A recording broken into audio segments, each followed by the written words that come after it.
അത് ക്രിസ്തുവിൻ്റെതാണ്. പൗരോഹിത്യത്തെ ബഹുമാനിക്കുക, സ്നേഹിക്കണം, അത് ക്രിസ്തുവിൻ്റെതാണ്. ശ്രമത്തിൽ പറഞ്ഞേ ഹല്ലേലൂയ. സഭയെ ഒരിക്കലും സംശയിക്കരുത്.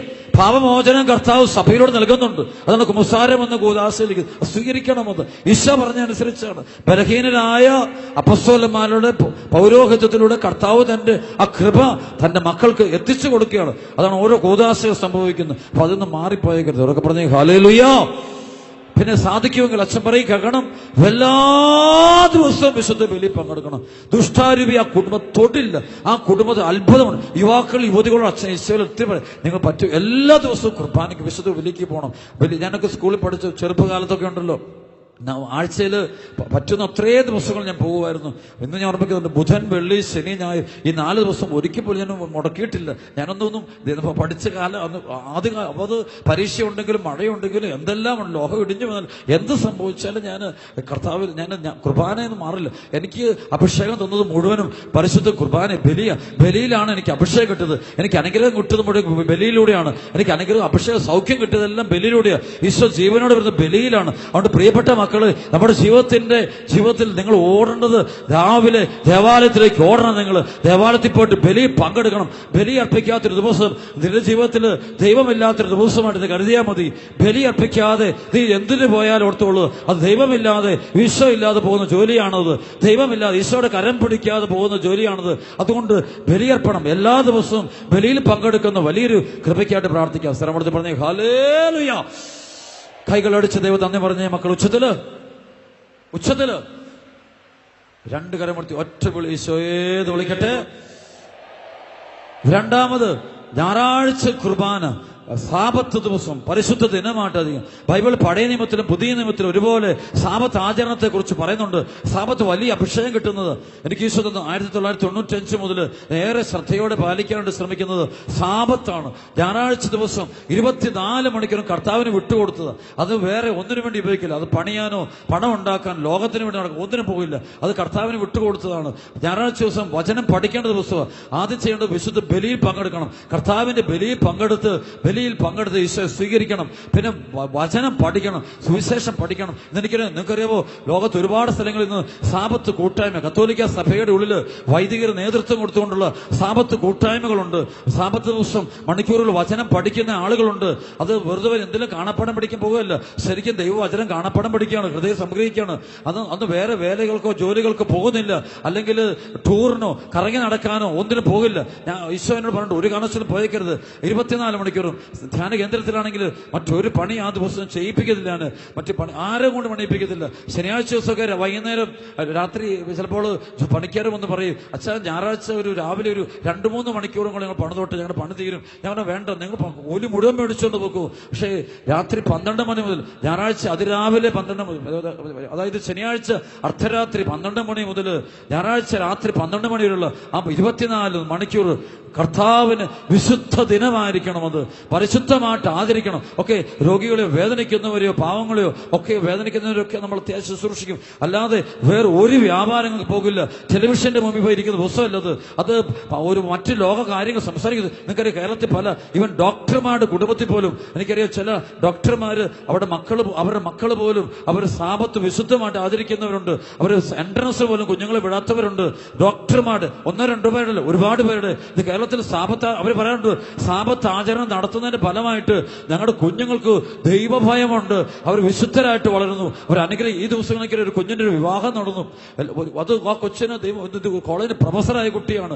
ആ കൊച്ച് എന്റെ അറിവിൽ കൊച്ചൊരു 10 വയസ്സുള്ളപ്പോൾ മുതൽ തന്നെ സാബത്ത് ആചരണം തുടങ്ങിയതാണ്. ആ കൊച്ച് ഇപ്പോൾ ഒരു കോളേജിന്റെ പ്രൊഫസറായിട്ട് വർക്ക് ചെയ്യുന്ന കൊച്ചാണത്. അത് ഇന്ന് ആളുകളുടെ കല്യാണം തന്നു. വിവാഹം തന്നപ്പോൾ അവൾക്ക് യോജിച്ചൊരു ജീവിത പങ്കാളി കിട്ടി.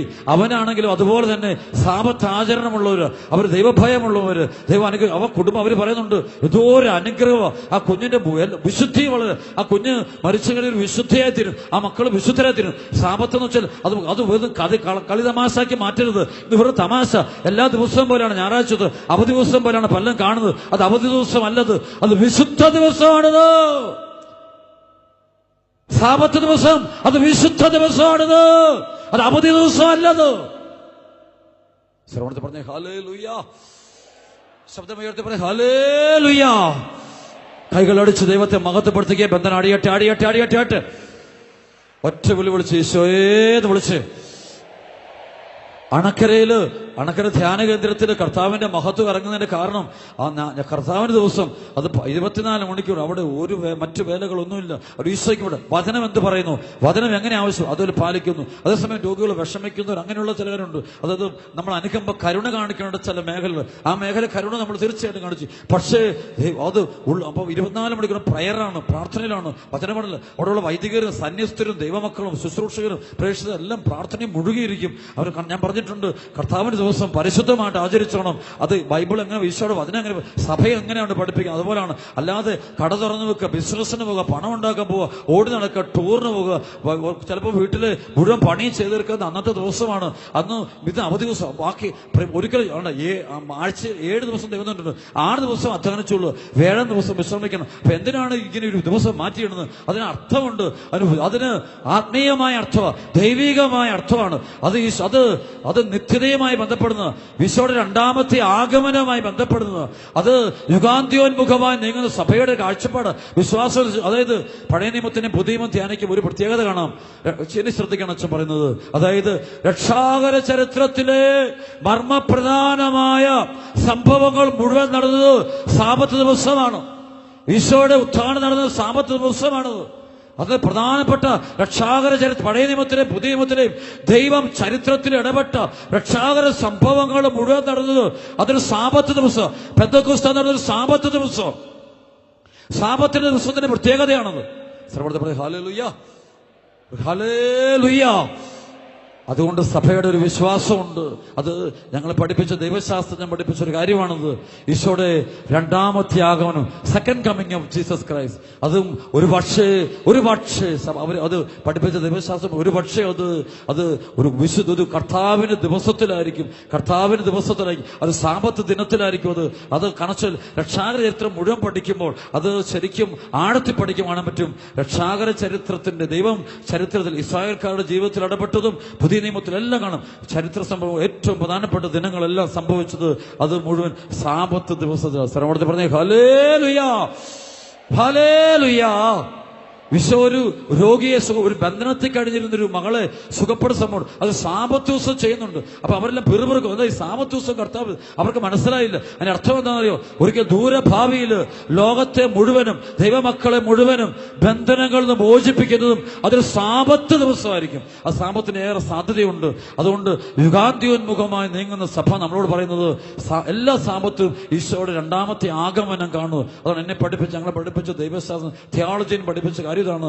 എല്ലാ സാബത്തിനും നമ്മുടെ കർത്താവിന് രണ്ടാമത്തെ ആഗമനം പ്രത്യക്ഷ. അതുകൊണ്ടാണ് ബൈബിളിൽ ഒരു പ്രത്യേക രീതി എഴുതി വെച്ചിരിക്കുന്നത്. 2 പേർ വയലിലായിരിക്കും, ഒരാൾ എടുക്കപ്പെടും, ഒരാൾ തിരസ്കരിക്കപ്പെടും. 2 പേർ തിരികലിൽ അരി പൊടിച്ചുകൊണ്ടിരിക്കും. അത് പൊടിച്ചുകൊണ്ടിരിക്കുമ്പോൾ ആ സമയത്ത് ഒരാൾ എടുക്കപ്പെടും, ഒരാൾ തിരസ്കരിക്കപ്പെടും. എന്താ ഇതിന്റെ അർത്ഥം എന്താണെന്ന് ഞങ്ങൾ ചോദിക്കുമ്പോൾ ദൈവശാസ്ത്രം പറയാം. അതിന്റെ അർത്ഥം ഇതാണ്: ഒരാൾ ദൈവത്തിന്റെ വയലിലും ഒരാൾ ലോകത്തിന്റെ വയലിലും, ഒരാള് കർത്താവിന്റെ സന്നിധിയിലും ഒരാൾ ലോകത്തിന്റെ വഴികളിൽ പോകുന്നവർ. അതുകൊണ്ട് സാബത്ത് ദിവസം അത് വിശുദ്ധ ദിനമാണ്, കർത്താവിന്റെ ദിവസമാണ്. അതിനൊന്ന് ഒട്ടും നമ്മൾ പിന്മാറരുത്. ഇന്ന് ഈശോനെ ശുശ്രൂഷ കൊണ്ടാൻ കാരണം 95 ഞാൻ ഒന്നും പ്രത്യേകം പഠിച്ച കാലമൊന്നുമില്ല. സെമിനാരി പഠിച്ചുകൊണ്ടിരിക്കുന്ന കാലത്ത് ഈ സാബത്തിനെ കുറിച്ച് പരിശുദ്ധാത്മ എന്നോട് പറഞ്ഞു, അത് കൃത്യമായി നീ പാലിക്കുകയാണെങ്കിൽ സാബത്തിനെ കുറിച്ച് ബൈബിള് പറയുന്ന ഒരുപാട് അനുഗ്രഹമുണ്ട്. ആ അനുഗ്രഹം നിനക്ക് സ്വന്തമാക്കാനായിട്ട് പറ്റും. സർവ്വത്തെ പറഞ്ഞ ഹല്ലേലൂയ. യെശയ്യാ പ്രവാചകന്റെ പുസ്തകം 58:13-14 സാബത്തിനെ ചവിട്ടി മെതിക്കുന്നതിൽ നിന്നും എന്റെ വിശുദ്ധ ദിവസത്തിൽ നിന്റെ ഇഷ്ടം അനുവർത്തിക്കുന്നതിൽ നിന്ന് പിന്തിരിയുക. സാബത്തിനെ സന്തോഷദായകവും കർത്താവിന്റെ വിശുദ്ധ ദിനത്തെ ബഹുമാന്യമായി കണക്കാക്കുക. നിന്റെ സ്വന്തം വഴിയിലൂടെ നടക്കാതെയും നിന്റെ താല്പര്യങ്ങൾ അന്വേഷിക്കാതെയും വ്യർത്ഥ സംഭാഷണത്തിൽ ഏർപ്പെടാതെയും അതിനെ ആദരിക്കുക. അപ്പോൾ നീ കർത്താവിൽ ആനന്ദം കണ്ടെത്തും. ലോകത്തിലെ ഉന്നത സ്ഥാനങ്ങളിലൂടെ നിന്നെ ഞാൻ സവാരി ചെയ്യിക്കും. നിന്റെ ദൈവം പിതാവായ യാക്കോബിന്റെ ഓഹരി കൊണ്ട് നിന്നെ ഞാൻ പരിപാലിക്കും. കർത്താവാണ് ഇത് അരുളിച്ചത്. അവിടെ 2 കാര്യം പറഞ്ഞു. ലോകം മുഴുവൻ പോയി സുവിശേഷം പ്രഘോഷിക്കാൻ കർത്താവ് എന്നോട് പറഞ്ഞു. എന്നോട് എന്റെ ആത്മീയ ഗുരു പറഞ്ഞു, ഇത് കർത്താവ് അത്ഭുത വരങ്ങൾ തരും, കൃപയുടെ വരം തരും, ലോകം മുഴുവൻ സുവിശേഷം പ്രഘോഷിക്കാൻ പോകും. കർത്താവ് എല്ലാ രാജ്യം അതായത് എനിക്ക് പറ്റുന്ന അത്തരം രാജ്യങ്ങൾ ആരോഗ്യം ഉള്ളിടത്തോളം കാലം എന്നെ കൊണ്ടുപോകുമെന്ന് പറഞ്ഞു. പക്ഷേ സാബത്ത് ആചരിച്ചാൽ ഈ ഗ്രേസ് കിട്ടുകയുള്ളൂ എന്ന് പറഞ്ഞു. ഞാൻ സാബത്ത് ആചരിച്ചു. സാബത്ത് ദിനത്തിൽ വചനം പഠിച്ചു. സാബത്ത് ദിവസത്തിൽ 10-50 വചനം ഹൃദയത്തെ സംഗ്രഹിക്കാൻ നോക്കി. അന്ന് മറ്റുള്ളവർ മറ്റുള്ളവർ ഓടി നടക്കുമ്പോഴും കളിക്കാനും ചിരിക്കാനും ലോകത്തിന്റെ കാര്യങ്ങളോട്ട് ഓടി നടക്കുമ്പോൾ അതിൽ നിന്ന് മാറി നിന്നിട്ട് കർത്താവിന്റെ വചനത്തിന്റെ മുമ്പിൽ നിന്നു ഞങ്ങൾക്കൊന്ന് തീർച്ചയായിട്ടും കരുതുന്നു. അണക്കര ധ്യാന കേന്ദ്രത്തിന്റെ ശുശ്രൂഷയിൽ നിന്ന് കർത്താവിന്റെ ആത്മാവ് പല വഴികളിലൂടെ, പ്രത്യേകിച്ച് ഓൺലൈനിലൂടെ മറ്റു ശുശ്രൂഷകളെല്ലാം കൂടെ ഏകദേശം 95 രാജ്യങ്ങളോളം എത്തിച്ചത് ഈ സാബത്ത് ആചരിച്ചത് കൊണ്ട് മാത്രമാണെന്ന് എനിക്ക് നല്ല ബോധ്യമുണ്ട്. സാബത്തിന്റെ അഭിഷേകം ലോകത്തിന്റെ ഉന്നത സ്ഥാനങ്ങളോട് ഞാൻ വചനം പറയുന്നുണ്ട്. ലോകത്തിലെ ഉന്നത സ്ഥാനങ്ങളോട് നിന്നെ ഞാൻ സവാരി ചെയ്യിക്കും. ഉന്നത സ്ഥാനം ഈശോ എന്നെ കൊണ്ടുപോയ സാഹചര്യങ്ങളും ആളുകളുടെ അടുക്കൽ ആർക്കും തന്നെ എത്താൻ പറ്റത്തില്ലാത്ത ചില മേഖലയൊക്കെ ദൈവം എന്നെ കൊണ്ടുപോയിട്ട് ശുശ്രൂഷ ഏൽപ്പിച്ചിട്ടുണ്ട്. ഒരു ബുദ്ധിക്ക് അതീതമായ കാര്യങ്ങൾ എനിക്ക് അത്ഭുതം തോന്നി പറഞ്ഞു. പ്രത്യേകിച്ച് യൂറോപ്പിലൊക്കെ ശുശ്രൂഷ ചെല്ലുമ്പോൾ മറ്റ് ഫ്രഞ്ചുകാരൻ, ജർമ്മൻസ്, അല്ലെങ്കിൽ അങ്ങനെയുള്ള ആളുകൾ, സ്വീഡിഷ് ആൾക്കാർ, അങ്ങനെയുള്ള ഒരുപാട് ആളുകൾ മറ്റു ഭാഷക്കാർ വെച്ചുമ്പോൾ എനിക്കറിഞ്ഞുകൂടാ ഒരു 15 മിനിറ്റ് പോലും വേണ്ട ആ കൂട്ടായ്മയിലേക്ക് പരിശുദ്ധാത്മാവിന്റെ അഭിഷേകം ഇറക്കാൻ. കർത്താവിന്റെ ആത്മാവ് അത്രയും വേഗത്തിൽ വന്ന് അവിടെ ഇറങ്ങാൻ ഞാൻ കണ്ടിട്ടുണ്ട്. അപ്പൊ എല്ലാവരും ചെയ്യും ഡൊമിനിക്കച്ച അച്ഛനെ പ്രത്യേകം എനിക്ക് പ്രത്യേകതയേ ഉള്ളൂ, നിങ്ങളും ഇത് ചെയ്യുക. സാബത്തിനെ വിശുദ്ധ ദിനമായിട്ട് കാണുക, അതിനെ തിരുസഭയോട് ചേർന്ന് ധ്യാനിക്കുക. പഴയ നിയമത്തില് വെള്ളിയാഴ്ച വൈകുന്നേരം മുതൽ ശനിയാഴ്ച വൈകുന്നേരം വരെയാണ് ശരിക്കും സാബത്തായിട്ട് ആചരിക്കുന്നത് എങ്കിൽ പുതിയ നിയമത്തിൽ ആഴ്ചയുടെ ആദ്യ ദിവസമാണ്. പഴയ നിയമത്തിൽ ആഴ്ചയുടെ അവസാന ദിവസമാണെങ്കിൽ പുതിയ നിയമത്തിൽ ആഴ്ചയുടെ ആദ്യ ദിവസത്തിലാണ്. അതാണ് ഞായറാഴ്ച ദിവസം, ഒന്നാമത്തെ ദിവസം. അത് കർത്താവിന്റെ ദിവസമാണ്. അത് മറ്റു വേലകൾക്കോ ജോലിക്കോ, എനിക്ക് ബിസിനസ് ഉണ്ട്, എനിക്ക് ഓഫീസിൽ പോകണം, എനിക്ക് അവിടെ പോകണം, പഠിക്കാനുണ്ട്, പഠിപ്പിക്കാനുണ്ട്, ഒരുപാട് ഇത് മാറ്റി പറ്റിയല്ല. ദൈവം എല്ലാം കാണുന്നില്ലേ? ദൈവം മനുഷ്യർ എന്റെ മക്കൾ എങ്ങോട്ടേ ഓടുന്നത്? ഇതെല്ലാം ഓടിയിട്ട് എങ്ങോട്ടാണ് നേടാൻ പോകുന്നത്? ഈ നേടിയ പക്ഷെ ഞാനതൊക്കെ നേടി, ഈ നേടിയത് കൊണ്ട് എവിടെ വരെ പോകും? ഈ ഞായറാഴ്ചയൊക്കെ ലംഘിച്ചുകൊണ്ട് നേടിയെടുത്തത് കൊണ്ട് എവിടെ വരെ പോകും? കൃത്യം പറയാം, 6 അടി മണ്ണിന്റെ മുമ്പ് വരെ, അല്ലെങ്കിൽ ഇതിന്റെ കല്ലറയുടെ മുമ്പ് വരെ ചെല്ലാൻ പറ്റുള്ളൂ. അതിനി വലിയ ദൂരമൊന്നും ഇല്ല. വിളിക്കുന്ന ഞാനും നിങ്ങൾ ചിന്തിക്കണം, അവിടെ നമ്മുടെ എന്റെയും നിന്റെയും കല്ലറയുടെ മുന്നിലോട്ട് എത്താൻ ഇനി ഒരുപാട് ദൂരമില്ല. പക്ഷേ കർത്താവിന്റെ സന്നിധിയിൽ എത്തണമത് എങ്ങനെ? അതുകൊണ്ട് ദൈവവചനം അനുസരിച്ച് ജീവിക്കാൻ തയ്യാറാകുക. ധൈര്യം ഉണ്ടാകട്ടെ. പരിശുദ്ധാത്മാവ് പറയുമ്പോൾ ഉണ്ടാകും ധൈര്യമാണ്. എന്റെ സ്വഭാവം ഇതാണ്. പരിശുദ്ധമെന്ന് മറ്റുള്ളവരെ അനുസരിക്കുന്നുണ്ടോ, പാലിക്കുന്നുണ്ടോ, അത് ഞാൻ നോക്കാറില്ല. ഞാൻ പാലിക്കുന്നുണ്ടോ അതേ ഞാൻ നോക്കാറുള്ളൂ. സുവിശേഷം അനുസരിച്ച് ഞാൻ ജീവിക്കേണ്ടത്. അത് മറ്റുള്ളവർ കാണിക്കുന്നുണ്ടെങ്കിൽ ഞാനുണ്ട്, മറ്റുള്ളവർ ഇല്ലെങ്കിൽ ഇല്ല. അതല്ല. അതുകൊണ്ട് ഞാനിത് പറഞ്ഞു വന്നത്, കർത്താവിന്റെ ദിവസം ദേവാലയത്തിൽ പോകണം. ഈ രൂപതയിലുള്ള ദൈവമക്കളോട് ഈശോയുടെ നാമത്തെ അച്ഛൻ പറയുന്നു, മുഴുവൻ ആളുകളും കർത്താവിന്റെ ദിവസത്തിൽ ഇടവക ദേവാലയത്തിൽ ചെന്നിട്ട് ആ ബലിയിൽ പങ്കെടുത്ത് കർത്താവിനെ സ്വീകരിച്ച് സഭയിൽ ദൈവവചനം പഠിച്ച് ആ വിശുദ്ധരോട് അവിടെ ജീവിക്കണം. നമ്മൾ സഭയിൽ ജീവിക്കേണ്ട ദിവസമാണ്. സഭയോട് കൂടെ ജീവിക്കേണ്ട, കൂട്ടായ്മയിൽ കഴിയേണ്ട ദിവസമാണത്. അപ്പൊ അതുകൊണ്ട് അതിൽ നിന്ന് മാറുന്ന ആത്മീയത അത് സാത്താൻ നമ്മെ വഴിതെറ്റിക്കാനാ, നശിപ്പിക്കാനാ. 2 കരങ്ങൾ ഉയർത്തി ഒറ്റ വിളിച്ച് ഈശോയേന്ന് വിളിച്ച hallelujah hallelujah hallelujah hallelujah hallelujah hallelujah hallelujah hallelujah hallelujah hallelujah hallelujah hallelujah ഈശോയേ സ്തുതിക്കുന്നു ഹല്ലേലൂയ ഹല്ലേലൂയ ഹല്ലേലൂയ ഹല്ലേലൂയ പറഞ്ഞേ ഹല്ലേലൂയ ഉച്ചത്തിൽ പറഞ്ഞേ ഹല്ലേലൂയ. ഒരു നിമിഷം കൂടെ എഴുന്നേറ്റ് ഭയങ്കരമായിട്ട് കൃപ കൊടുക്കുന്നതായിട്ട് കാണുന്നുണ്ട്. ഈ സമയത്ത് വലിയൊരു വിടുതൽ ഉണ്ടാകുന്നുണ്ട്. ഇവിടെ 2 കരമർത്തി അത്ഭുതങ്ങൾ, അടയാളങ്ങൾ കർത്താവിന് കൊടുക്കണമേ. കർത്താവെ കൂട്ടായ്മയിൽ അങ്ങയുടെ സാന്നിധ്യം വെളിപ്പെടുത്തണമേ. ബന്ധനങ്ങൾ അഴിച്ചുവിടണമേ.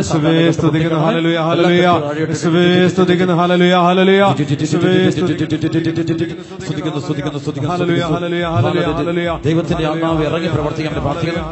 കൈകളടിച്ച് പാടിക്കേ. ഉച്ചത്തില് അഭിഷേകം കരങ്ങൾ ഉയർത്തി അടിച്ച്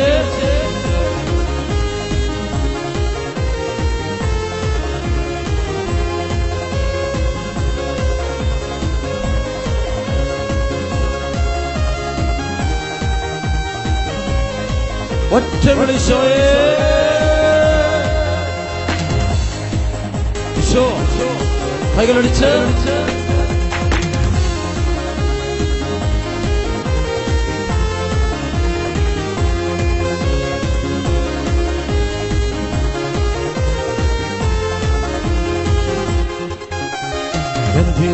അവിടുന്ന് മോചിപ്പിച്ചു, അന്ധരുടെ കണ്ണുകൾ തുറപ്പിച്ചല്ലോ, അടിമകൾ ക്രിസ്തുവിൽ സ്വതന്ത്രരായി, പുതുവത്സരത്തിൻ സ്വരം മുഴങ്ങി.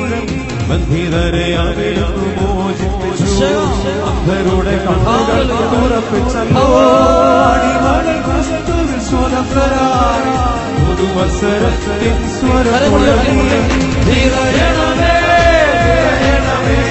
പരിശുദ്ധമാവേ നിറയണമേ നിറയണമേ നിറയണമേ പരിശുദ്ധമാവേ